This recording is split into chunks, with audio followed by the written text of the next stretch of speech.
Okay. So welcome everybody again. And after this excellent warm-up, let me introduce our main speaker of this today's seminar. He is Adam Brandenburger, and let me read out his titles, Adam's titles. So he's a global network professor of New York University, affiliated faculty member, NYU Shanghai, distinguished professor, Tandon School of Engineering, and G.P. Wells professor, Stern School of Business, New York University. And we know him because of some classical papers like the epistemic characterization of Nash equilibrium and other with Bob Aumann, other papers with Tekel and others, which are very important in game theory. But what it is somehow hidden in his CV that he, let me say, Adam, that you have a double life somehow, because you are also very interested in non-classical things. And this non-classical things like examining quantum or non-signaling structures. And today, we will learn from you about these things because, these non-classical things, because today Adam Brandenburger will speak about agreement and disagreement in a non-classical world. So thank you for coming, Adam. Thank you, Miklos, and everybody. And the screen is yours. Yeah, thank you so much, organizers. Thank you, Miklos. Yeah, I have found that there's some safety in having more than one appointment at a university. Highly recommended strategy. So great to be here, or almost here, as they say on Zoom. Let me share my screen. Give me 1 second. I'm going to try the fancy method. Let's see if it works.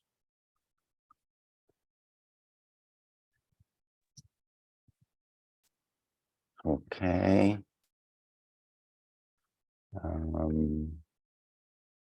Are you seeing me full screen?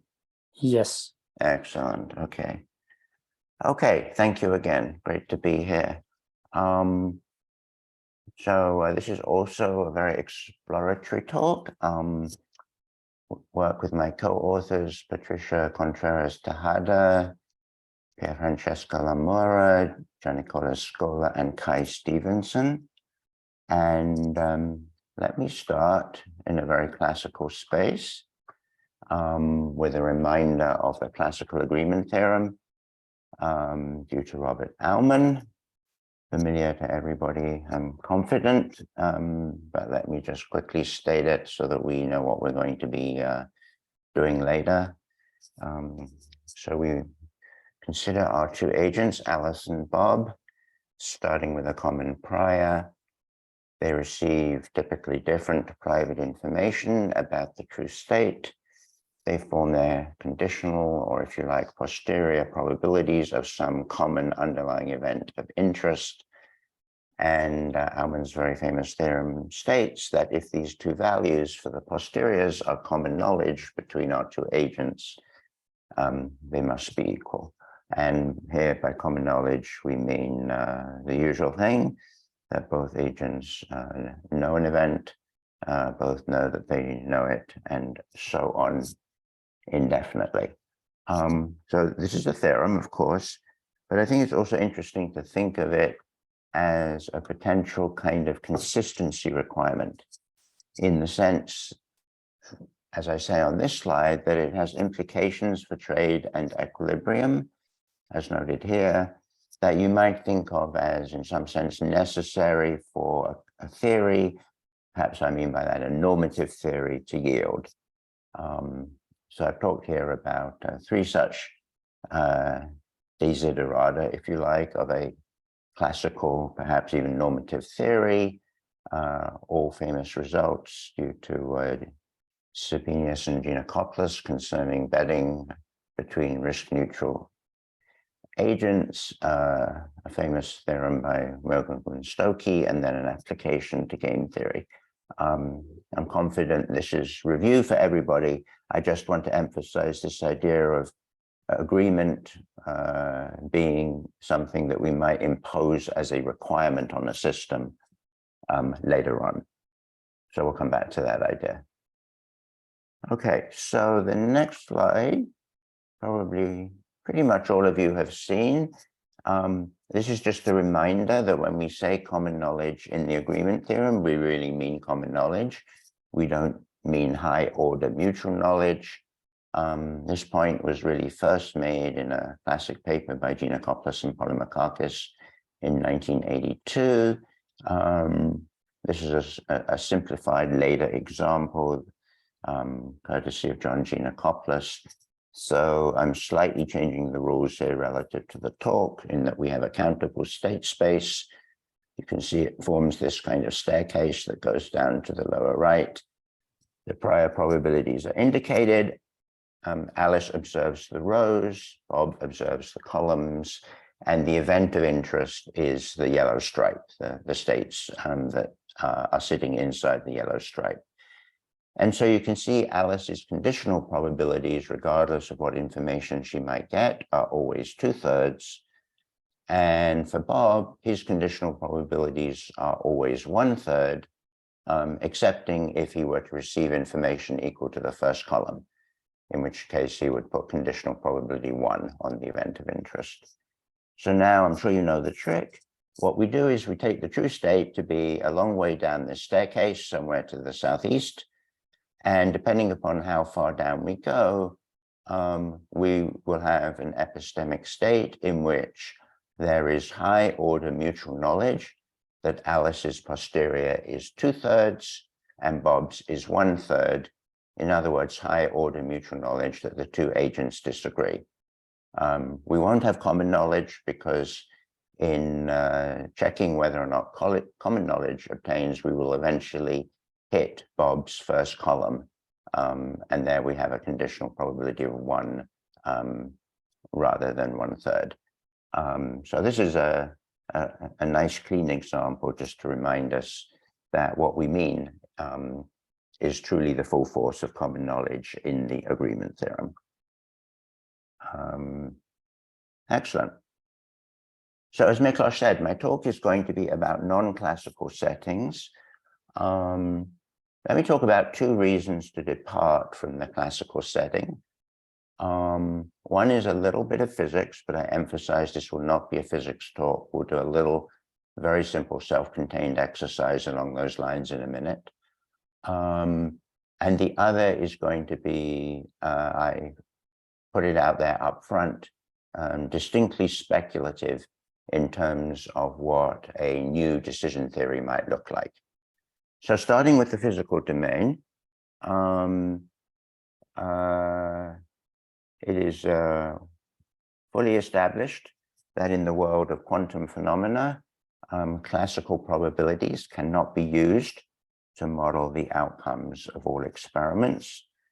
For those of you who know what this means, this is a statement, a loose statement of a very fundamental and famous result called Bell's theorem from quantum mechanics, with some associated jargon here. We'll take a look at an example. It's actually very simple to do the algebra in a moment, just to reinforce that point. That'll be our one foray into a little bit of physics.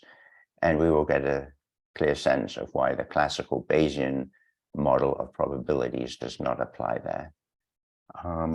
In decision theory, more speculative, as I said, my point of departure here is really non-classical alternatives to conventional decision theory that have grown up in a couple of related literatures, some in economic theory, some in mathematical psychology. And what's done here is that the formalism, let me emphasize that word, the formalism of quantum mechanics is used to build non-classical decision theories. So we pick up the math of quantum and we equip our decision makers with certain non-classical procedures. And the motivation for doing this is, as shown in some of these papers, that these offer potential resolutions of some of our well-known anomalies in choice. Now, obviously, there are many other non-classical decision theories, some already alluded to in the previous talk by Stefan. The reason I look at this set of work, a little less well known to economists, is because it suggests an alternative, which is, might there be an interesting non-classical decision theory which permits the introduction of signed, i.e. negative probabilities. And this would not commit us to the specific quantum formalism, which I think has advantages, since that was developed for a very different purpose, physics, not decision theory. In a precise sense, I'll make clear on a slide to come, working with signed probabilities encompasses quantum math while making fewer commitments. So I'm just proposing, without having worked it out, that there might be an interesting non-classical decision theory that admits a judicious presence for negative probabilities. Now, something really important to emphasize right away is anytime one mentions negative probabilities, we have to be very clear that we are going to mean that all observable events get non-negative probabilities. In the physics setting, this is a must, because the observable events are literally frequencies collected in the lab. In the case of a non-classical decision theory, I guess the argument isn't quite as tight. Perhaps an extreme subjectivist would allow for negative probabilities to be attached to some observable but non-repeatable event, but I'm not going to go in that direction. So we will have observability requirements that everything that can indeed be observed receive non-negative probability. Okay, so two motivations. One is, rock solid and firmly established, which is the need to go beyond the classical Bayesian model in describing certain quantum phenomena. I'm going to give you a little glimpse of that in the next couple of slides, in case it's not familiar. It's very simple to do. And then the second, which I fully admit is not well worked out, is could there be an interesting non-classical decision theory with signed probabilities? And in that respect, what I'm doing in this talk is a little preliminary investigation of what the world of agents like Alice and Bob with signed probabilities might look like. Okay, so a very little piece of the physics. And I'm going to not talk any serious physics. I'm just going to talk about the math that emerges. So think about the top table here. We have a pair of subatomic particles. They're prepared in a particular, what's called entangled fashion. One is sent off to Alice in some location and the other to Bob in another location. Alice can perform one, either of two measurements, A or A prime on her particle. These, of course, have specific physical meanings. Bob can perform one or two measurements, B or B prime. Every measurement conducted either by Alice or Bob has one of two possible outcomes, 0 or 1. And so we can collect all this together and we'll get a table like the top table, where the way you should read it is that I've written them deliberately as F to indicate the experimental frequentist setup, the frequencies that we collect sum to 1 on each row. Okay, so we have 4 probability measures there summing to 1 across each row. And this is something we can collect in the lab. And a very famous particular case of that, fully realizable with a quantum physical setup, is the so-called Bell model at the bottom. And you can see there that indeed, as required, the probabilities across each row sum to 1. So you might say that's all very well and good. What's non-classical about this? Well, the non-classicality comes in when we ask the question, can we derive these empirical probabilities, as shown on this slide, from some underlying state space formulation? So I've repeated the empirical model on the left-hand side here. And on the right-hand side, I have something that's very familiar to us as economic theorists or game theorists. In physics, it's called a phase space representation. It is an enumeration of 16 states where each state is a complete description of how the system would react to any of the possible measurements that could be conducted on it. Okay, so we've got rho labeled by P0, which happens to say that regardless of what measurement Alice or Bob conducts, the outcomes will be 0. And we can read the rows P1, P2, P3, etc. Similarly. And we put probabilities P0 through P15 on each of these 16 states in such a way that we plan to reproduce or induce, if you like, the observed probabilities. So example, I just highlighted one case here. F7 is the frequency, the observed probability of the outcome 0, 1 when Alice chooses A prime and Bob chooses B. And if we look across to the state space formulation on the right, and you look at the columns A prime and B, you will see that there are 4 states, namely the ones labeled with P2, P3, P10, and P11 that induce those responses to measurement. So in particular, we would require that P2 plus P3 plus P10 plus P11 equal F7. In case you're wondering, I'm certainly not saying that there's a unique phase space representation. It's going to be enough for us to ask whether, in fact, there is such a representation. And the fame of Bell's theorem is that there may not be. So if we go back quickly to the bottom table here, you'll see a number of entries with halves and 3/8 and eighths and zeros. And I'm not going to go through it literally step by step, but by picking off judiciously 4 entries from the Bell empirical model, 1 of the halves and 3 of the eighths, and then requiring the phase space model we just saw to induce those probabilities, you can check. You will get these 4 equations that I show. Okay, so that's just like the example I gave, only I picked very carefully 4 specific empirical models, probabilities in the Bell model.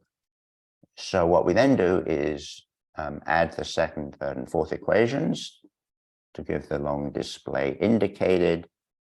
And then we see we've run into a contradiction because on the left-hand side, we have P0, P1, P4, and P5, along with other probabilities. But those probabilities on the left-hand side already sum to a half, which is greater than the 3/8 on the right-hand side. So this is a very simple calculation based on the Bell model and trying to induce it from a state space model. You might also say, perhaps my little argument here gives a little hint that if I allow myself to introduce negative probabilities in the phase space representation, remember that never means observable, in the unobservable probabilities, maybe I can make these equations satisfied, and I'll give you a general answer. The answer is yes, and I'll give you a general answer to that in just a moment. Okay, so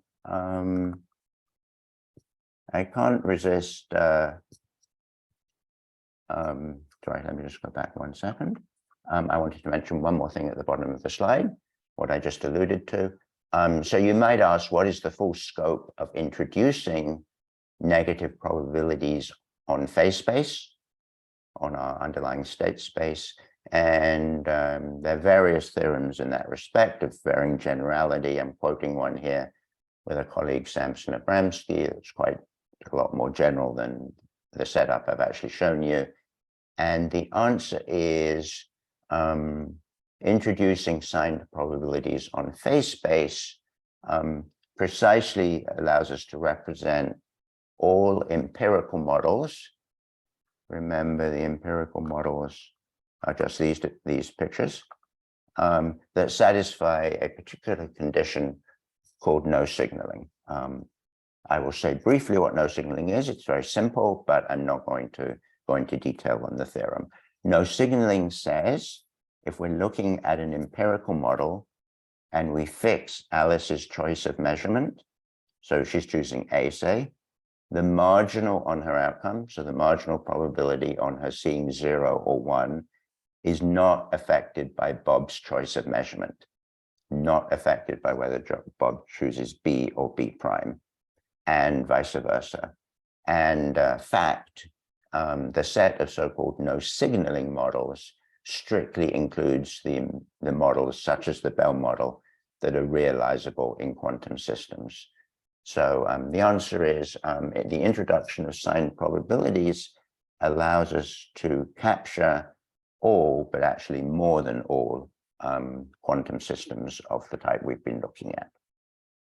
Okay, I'm going to get momentarily to our setup with signed probabilities and some epistemics with signed probabilities. So that's essentially the end of the physics motivation. I couldn't resist one more slide, but I'm not going to spend time on it. But suffice it to say that some of the greatest names in quantum physics were advocates of the use of negative probabilities, at least in the sense that we've been describing. Okay, so let's, as it were, kind of go back to the beginning in a sense, something we're very familiar with one change. So we're going to look at an abstract state space omega. Alice and Bob will have partitions PA and PB of omega, representing their private information. And there will be a common prior with the possibility that this common prior is a signed probability measure on omega. I already made quite a deal about observability, and that's very important. So from here on, we will assume that all members of the partitions receive non-negative, actually strictly positive probability between 0 and 1. And any event of interest that we mention, as in statements of agreement theorems, will also receive such probability. So that will put a little discipline on what we're able to do.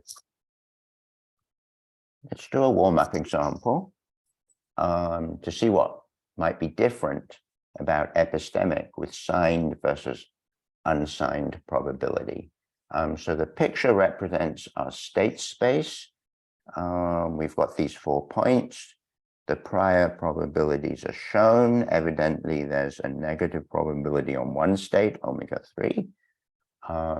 Alice's partition is in red and Bob's is in blue. Our observability conditions are satisfied. Well, for that, I should also add the event of interest is going to be omega 1, omega 3, omega 4. And the true state will be omega 1. So let's calculate some first and second order beliefs.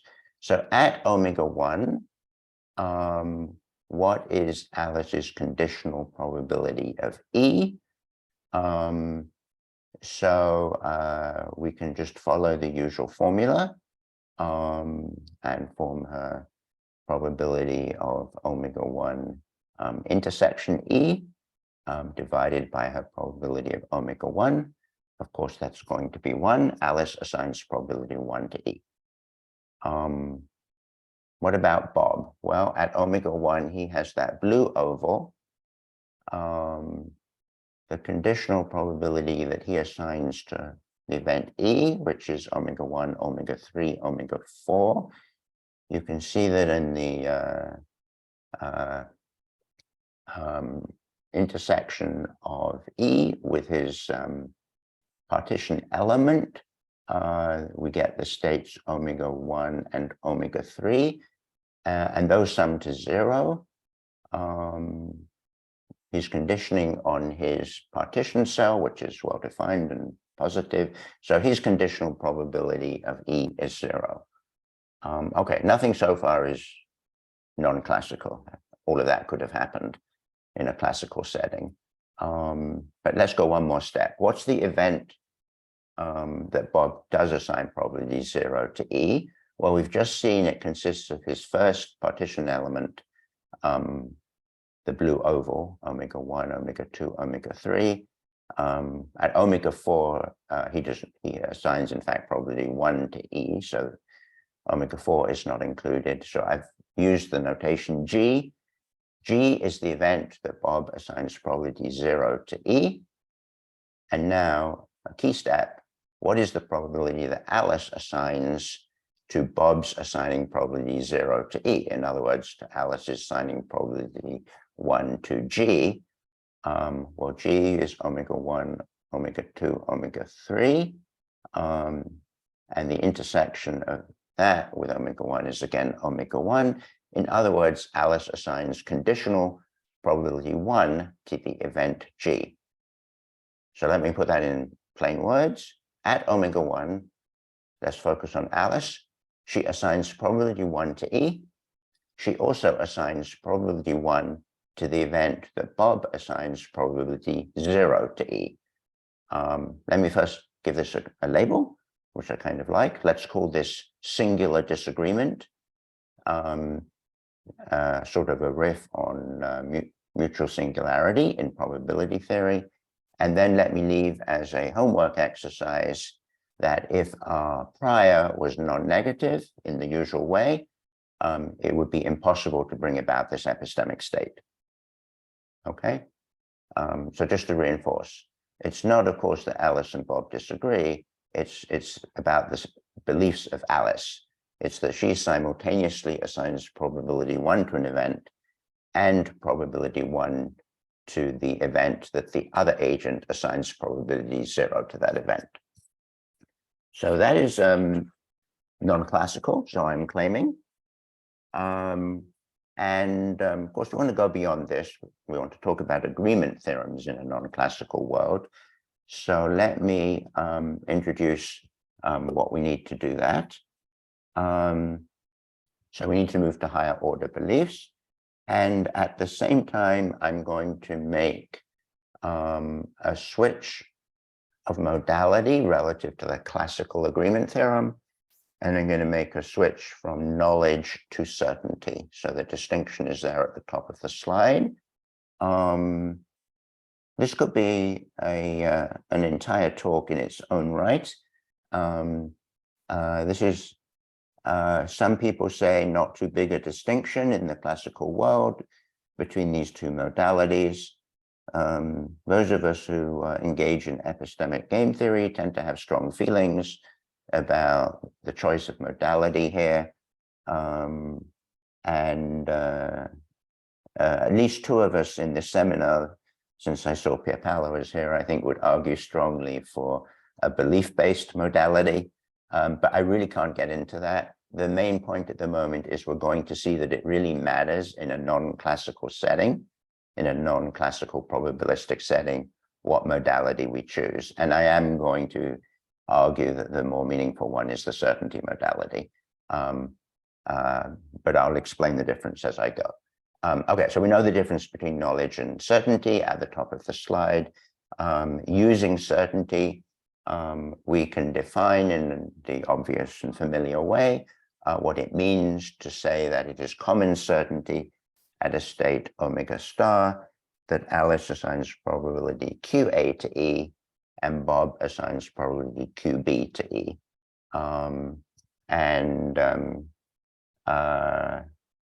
That is going to be a definition we're going to make use of momentarily.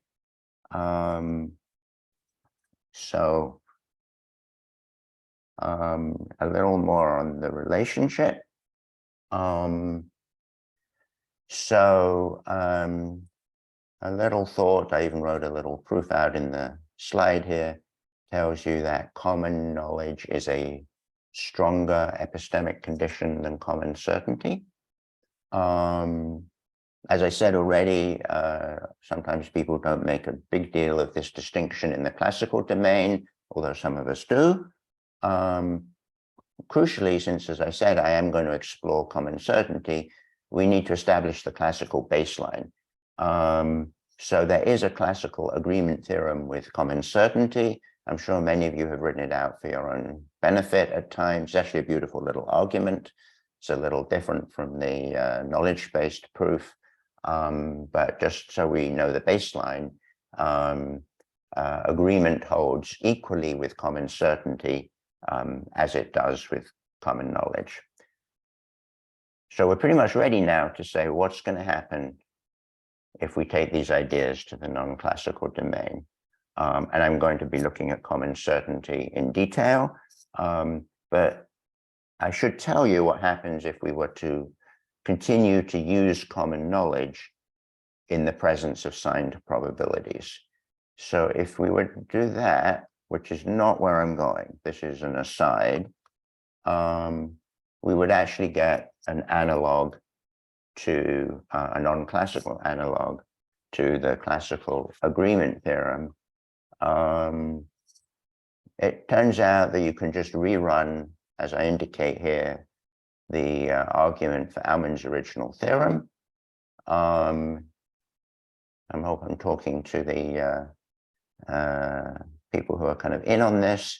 The essential idea, of course, is that Alice's posterior has to be constant on the different members of our partition that make up the member of the meet that contains the true state.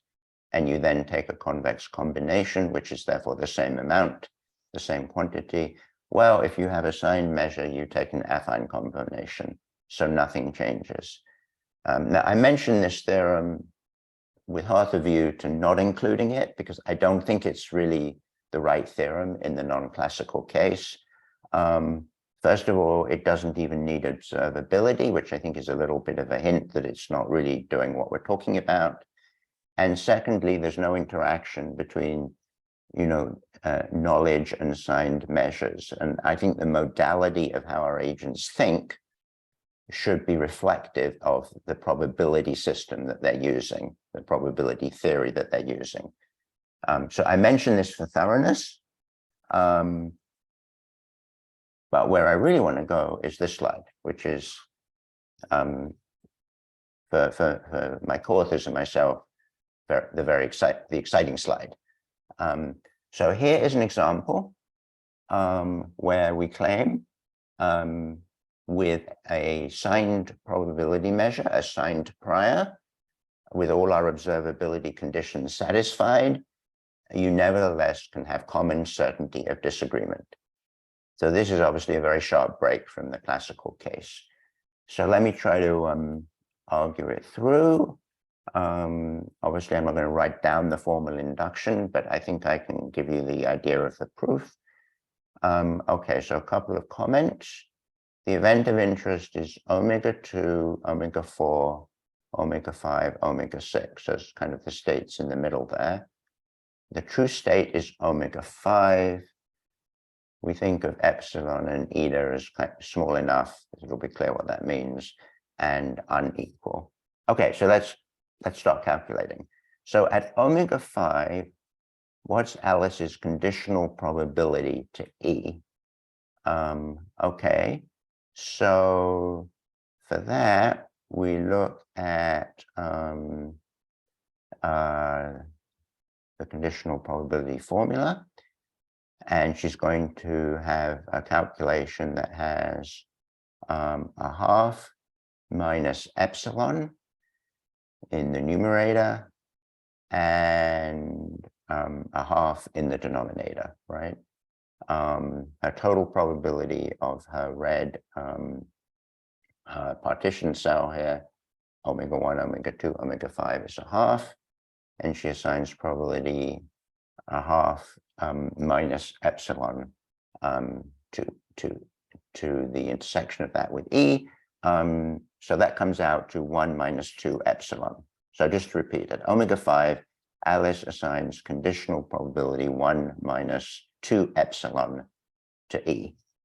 And symmetrically at omega 5, Bob assigns conditional probability 1 minus 2 eta to E. Okay, key step. At omega 5, Alice assigns what probability to Bob's partition cell, the blue oval, the one we were just looking at, omega 3, omega 4, omega 5. And the answer is she assigns probability 1 to that because she assigns probability 1/2 to the intersection divided by 1/2, which is the total probability she assigns to her cell. So Alice assigns probability 1 to that cell for Bob, and therefore probability 1 to Bob's assigning probability 1 minus 2 eta to E. What about Bob's other cell, omega 1, omega 2, omega 6? She assigns probability 0,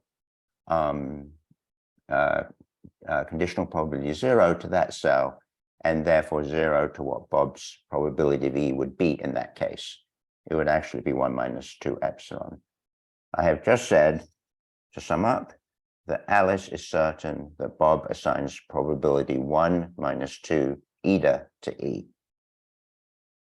So we've made one step in the induction. Similarly, we can flip it around. You can see the symmetry of the diagram. Bob, this is all at omega 5, is certain that Alice assigns probability 1 minus 2 epsilon to E. And fingers crossed, you can see that if we wrote this out, the induction will just continue with no change. And we conclude that at omega 5, it is common certainty that Alice assigns probability 1 minus 2 epsilon to E, and Bob assigns probability 1 minus 2 eta to E. And choosing epsilon and eta, smallish and different, we conclude that at omega 5, there is common certainty of disagreement. So this is a really striking distinction from the classical world. I think it's potentially a very positive finding in a certain way I'll describe. But I first want to say we could push this story a little further. There's a rather subtle point here, which I haven't mentioned yet, involving communication between the agents. So let me repeat this, the example, same example, same event of interest, but let me imagine, just for the sake of it, that the true state was omega 1. And now let's do something we're familiar with from the classical setup, which is have the agents go through some kind of announcement process, exactly in the style of Giannakopoulos and Polymorphakis, 1982. As you remember, Aumann's theorem, Aumann's paper, is what you might call, I'm not sure if it's a good use of the word, a static setting. It posits a state of common knowledge and asks what follows. Giannakopoulos and Polymorphakis have the players announce their posteriors, infer what information they can from those announcements, update their partitions, and the process continues. What they show is that the announcements must eventually converge. If you scratch your head a little bit, you realize that the partition induced by the pair of announcement is then a common coarsening of each player's partition at that point, therefore is common knowledge, therefore is equal. I know I'm digressing, I can't help it. It's really a beautiful idea because, of course, it extends immediately to the infinite case because you use martingale convergence to get the convergence of the posteriors, and then you, at that point, have again the common coarsening of the individual players' sigma fields, and you reach a kind of Aumann theorem for the infinite case. So it was a really significant step by Giannakopoulos and Polymorphakis. I'm just going to take a baby step here. Okay, the true state is omega 1. we said it was omega phi, but that obviously doesn't change Alice's probability that she assigns to the event of interest E, because it's the same partition cell. So she announces 1 minus 2 epsilon to Bob. Bob is sitting there with the blue, squished oval, omega 1, omega 2, omega 6. So he infers from Alice's announcement that the true state actually is omega 1 or omega 2. So then he tries to form a new posterior probability of E. And now we run into some trouble, because that would be the quantity minus epsilon, right? The state E2 divided by the probability of E1, E2, which is 0. So we have something distinctly not well defined, minus epsilon over 0. So here's the next step that we took in this analysis, coming right up. What's missing? So arguably what's missing is that we should insist that in a situation, all statements that an agent can make about their beliefs, including their higher order beliefs, are in some sense ones that can be processed in a well-defined way by the other agent. Arguably, this is some kind of implementability condition on the whole structure. Let me show you the idea and the theorem this leads to, but I am not yet at least ready to say that we should discard the previous example. I think the previous example of common certainty of disagreement in the non-classical setting is significant and may have implications. What I'm showing you now is one direction in which you can undo that example, in which you can actually restore the classical theorem. So what we do is really what I just said, takes a little thought mathematically. So for Alice, we're going to define a sequence of partitions. Here they are, calligraphic M, N sub A, each corresponding to a level of announcement that she makes. So you have to think back a little bit, bear with me. The first of her partitions consists of A0 and A0 complement. And I hope you remember that the A0 set was the set where we're defining common certainty for Alice and Bob. That was the first order set, or the 0th order set, if you prefer, for Alice, simply saying that she assigned probability Q minus A to E. So M0 of A is the partition induced by Alice's 0th order announcement. The second element, M1 sub A for Alice, is the partition induced by her announcement that consists of her probability for E and her certainty that Bob's probability for E is different, namely QB, or is QB, whatever QB might happen to be. And so on for higher order announcements for Alice. These are the partitions induced by each announcement of a certain nth order. Obviously, we have the symmetric partitions for Bob, the partitions induced by the announcements of different order that he could make. One more definition. This definition called regularity ensures that when there is a piece of information announced, pi, it can be processed in the usual classical way in terms of how we update what we believe about an event E. In other words, pi receives non-negative probability, and the probability behaves monotonically with respect to pi and E, as shown. Okay, so here's a definition. We're going to call one of our structures, just like we had, basic setup, communication enabled with respect to a particular event if for each piece of information, a player, let's take Alice, might receive, and notice that pi a lies in the join of her own partition, PA, and some order of belief that Bob announces when he says, I'm certain that you're certain that I'm certain, ... that piece of information can be processed in a normal fashion.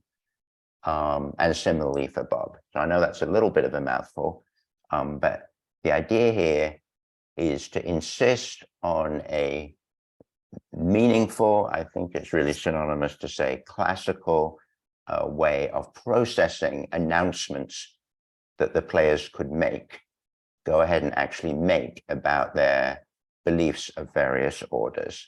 And it's easily seen that this property fails in the previous example. And now here is a new agreement theorem. Okay, so this is a new theorem with a new proof. We fix a structure. We could have assigned prior. However, it is what I called communication enabled with respect to E. The announcements the players could make are capable of being processed. We suppose at a particular state, it's common certainty that Alice's probability is QA and Bob's is QB, and we get the classical result that they have to agree. The proof is in a paper which is in process, well, exists in some form, but is being revised, and involves some distinct new steps relative to the classical proof. The theorem is a little subtle in terms of what it's saying. It isn't, although I motivated it by saying, now imagine the players were to make announcements in the style of Giannakopoulos and Polemarchakis. It's not actually a theorem about successive announcements. It's about whether announcements, if made, could be interpreted in a classical fashion. You can see that because if you go back a moment, everything is defined relative to the player's initial partitions. Okay. We're not actually updating the partitions. I think the right kind of language to put around this is that the structure that we've just looked at, that we called communication enabled, is one in which the players would have the ability to confirm the epistemic state. Here, that state is the common certainty of the posteriors. This in itself is enough to rule out disagreement. We do not say the players actually go through an iterative process of sharing announcements. It's kind of subtle, and I think we're still kind of getting our heads around how to think about this theorem. And as I said, I don't want to view it, at least at the moment, as a way of pushing the common certainty of disagreement possibility and example aside. This is, as I hope I warned at the beginning, definitely exploratory work. But I think there's something interesting going on with this theorem. Okay, so let me begin to finish up with some thoughts on possible implications. So first, a nod back to the physics motivation, and then some remarks about the possible decision theory implications. Okay, so this is a headline. It's a different talk, but if you go back to the physics domain we were looking at, in other work with a slightly different set of co-authors, including Alexander Kubicki, we showed that the kind of common certainty of disagreement, CCD, let me call it, that we saw in our main example. Obviously, this here is our main example for the paper. that kind of common certainty of disagreement is not possible if we are observing quantum systems. It is possible for what in quantum mechanics they call the superquantum systems, which are the same as the no signaling systems I mentioned earlier. In other words, as I said, the introduction of negative probabilities overshoots quantum mechanics. And there's a lot of interest in the area in how you identify the quantum set from within that larger one, a very active axiomatization program. And so in other work, we've shown that the impossibility of common certainty of disagreement it holds in quantum systems and could therefore potentially be an interesting physical axiom, which actually I think makes a lot of sense a priori to argue that two observers of a certain physical system, starting with a common prior, which in the physical case is very much given by the physics of the system, it's not subjective, should not agree to disagree.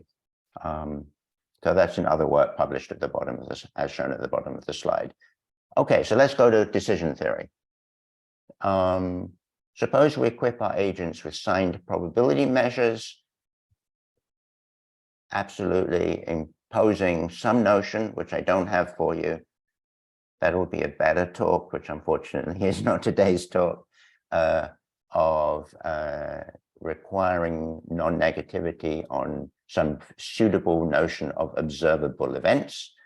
It seems that we could get highly non-classical behavior. We could get, for example, common knowledge that both sides expect to win a bet between risk-neutral agents, quite different, Sabinius and Giannakopoulos. Or here's another route. Maybe, and this is what I was alluding to earlier in the talk, we should elevate the impossibility of common certainty of disagreement to some kind of epistemic decision principle. In other words, at least in a multi-agent setting, put some kind of discipline and control on, to put it simply, how negative we allow probabilities to get. I think that might lead to some very interesting theory. Speculation, absolutely. And then the final thing I wanted to mention, a couple of points. First, for thoroughness, and like Stefan, I have not emphasized a lot of literature in this talk. I did emphasize the quantum-like decision theory, which I'm speculating might be examined maybe more transparently with a signed probability decision theory.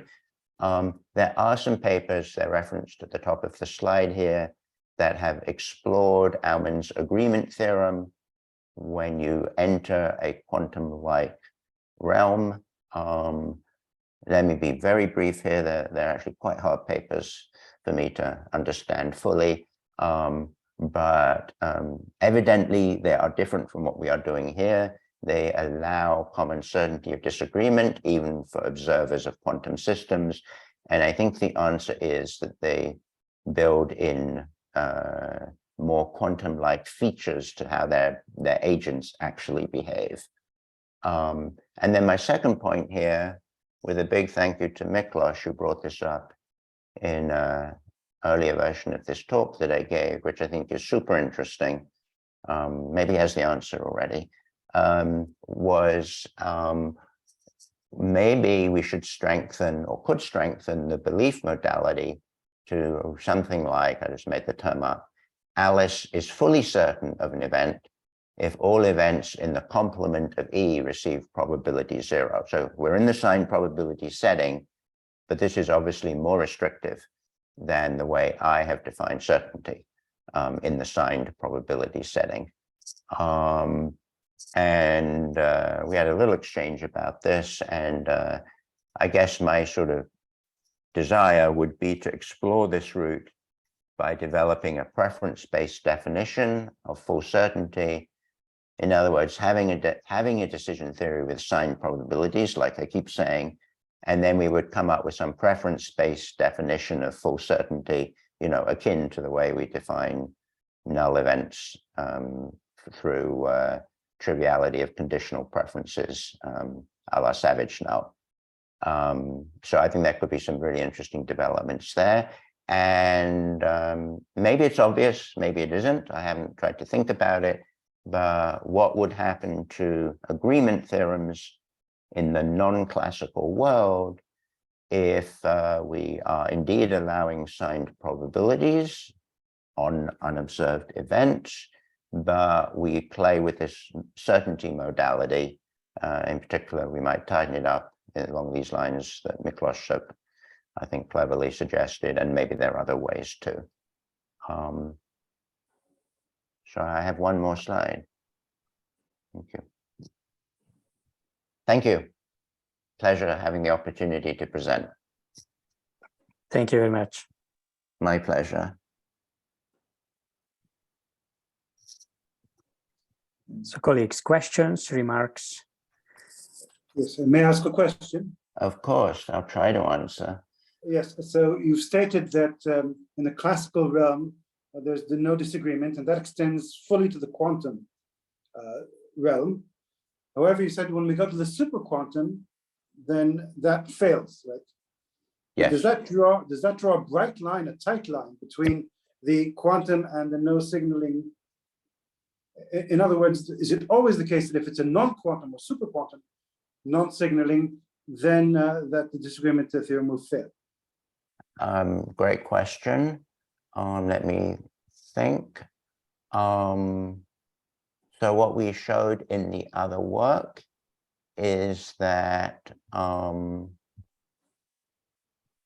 if we go to the superquantum case, so all no, in the other jargon, all no signaling models, we exhibit a no signaling but superquantum, i.e. non-quantum model, in which there is common certainty of disagreement.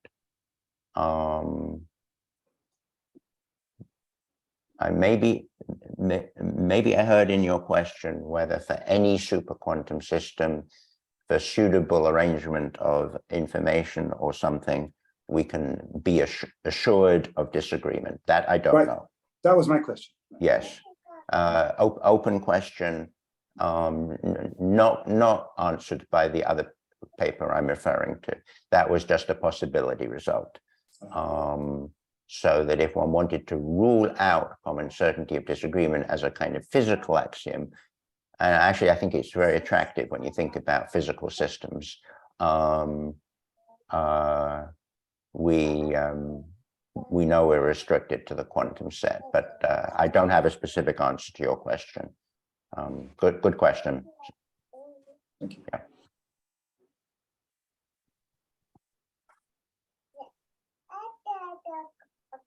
I hear we have some young participants. Yeah, in my seminar. background, sorry. So Not at all. yeah, yes, my smallest. Other questions or remarks, colleagues? I mean, the whole talk was, of course, a plea, like many talks, I think. I think there's something really interesting to be done in decision theory with signed probabilities. Yeah, I hope to sit back and read something really interesting on it. But I think that is the direction that this work is pushing in. Adam, so when you consider a state in your model, yeah, how do you think of it? So I mean, I have in mind the paper by Aumann, who gives a syntax, so a complete description of the word at each state. Can we think about this state also, or this state is something somehow different in your model? Mm-hmm. I haven't thought hard about that because I just, as you saw, we just ported over Aumann 76 structure with the one change of a signed probability measure. So at first blush, I think I want to answer that I think about the states as complete descriptions. And I'm not sure that there's any need to reconsider that in the case of signed measures.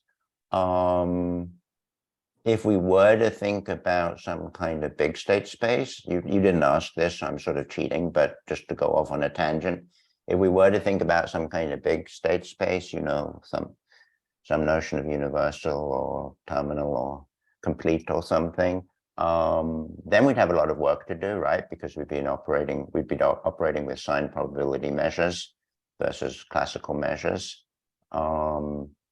So I think there's a lot that's open here in terms of, you know, what in epistemic game theory we might call kind of foundations of foundations. Like, you know, we work with types, but underneath that we know there's a whole theory going back to, you know, Ambruster and Berger and Eisler, Mertens and Samir, of how those types come about.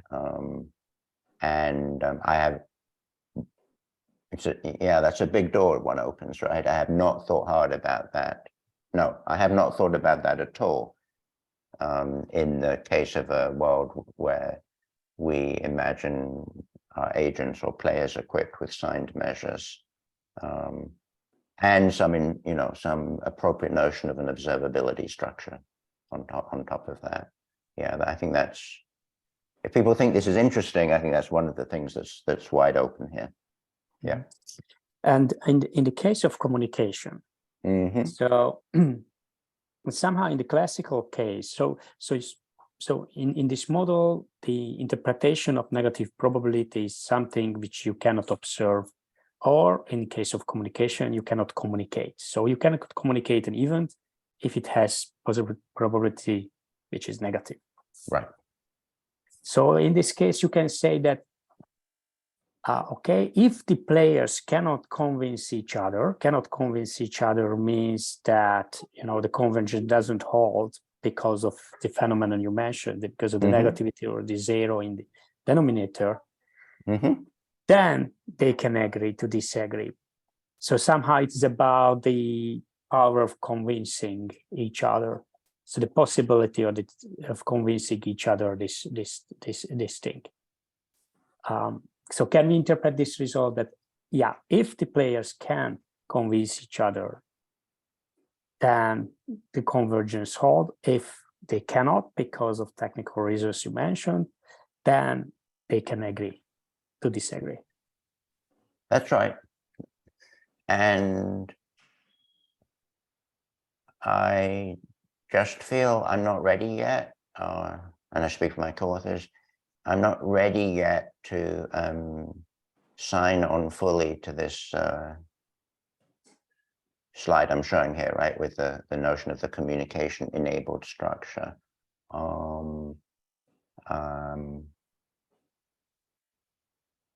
I think I have to think a lot harder about a scenario in which there's common certainty of disagreement.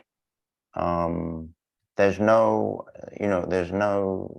hole in what I did in the previous example. It describes, subject to buying the idea of a signed measure, it describes, you know, as a fully described and coherent situation. It merely happens to have the property that if the players set out to what I'm calling, and I'm not sure it's the best word, verifying the situation in which they are in fact in, then something falls apart. It's very delicate. Maybe I can be allowed, although I know we're over time, maybe I can be allowed one very brief throwaway for the more physics-minded people. I've talked about this with a couple of physicists. It's all very speculative, but some of you will know what I'm talking about.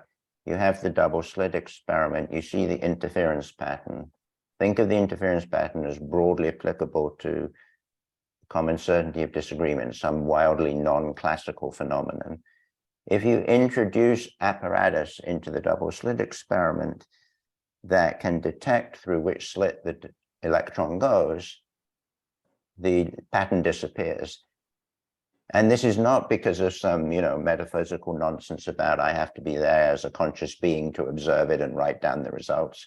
It's the mere introduction of the apparatus destroys the interference pattern. Some very broad analogy, I think something like that is happening here. The mere ability to communicate seems to destroy the common certainty of disagreement. But this is really deep stuff, and I think it needs a lot of thought. But right now, the math produces an example like this. I think you can kind of see it's kind of elegant and minimal. And then there is this natural communication question, which destroys the disagreement. And that's kind of where I am. Thank you. Of course. Thank you so much. So if there are no further questions or remarks, then thank you again, Dan, for the interesting talk. My pleasure. Really great to see everyone. Yes.